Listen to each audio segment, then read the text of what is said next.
அடியேன் ராமானுஜதாசன். அனைவருக்கும் வணக்கம்.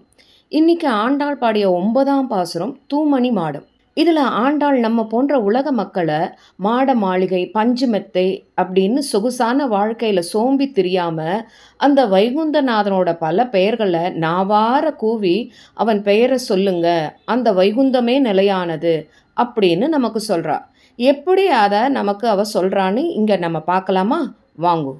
பிரகாசமான நவரத்தனங்களால் கட்டப்பட்ட மாளிகையில் சுற்றி விளக்குகள் எரிய நறுமணம் வீசும் புகையோட பஞ்சு மெத்தையில் தூங்கும் என் அருமை மாமனின் மகளே, உன் வீட்டு வாசக்கதவை திறந்து வெளியே வா. நாங்கள் உன் வீட்டு வாசல்ல தான் நிற்கிறோம். என் அன்பான மாமியே, அவளை எழுப்புங்கள். அவளுக்கு என்ன காது செவிடா, இல்லை ஊமையா, இல்லை சோம்பல்ல ஆட்கொண்டிருக்காளா, இல்லை ஏதாவது மந்திரத்துக்கு ஆட்பட்டாளா? உடனே அவளை எழுப்புங்க.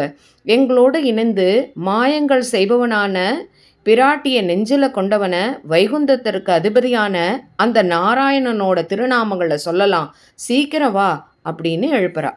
தூமணி மாடத்து சுற்றும் விளக்கேரிய தூமணி மாடத்து சுற்றும் விளக்கேரிய தூபம் காமட துயிலனைமே கண் வளரும் தூபம் காமட துயிலனைமே கண் வளரும் மாம மகளே மணி கதவம் தாழ்த்திரவாய் மாம மகளே மணி கதவம் தாழ்த்திரவாய் மாமீரவளை எழுப்பீரோ உன் மகள்தான் ஊமையோ அன்றி செவிடோ அனந்தலோ ஊமையோ அன்றி செவிடோ அனந்தலோ ஏம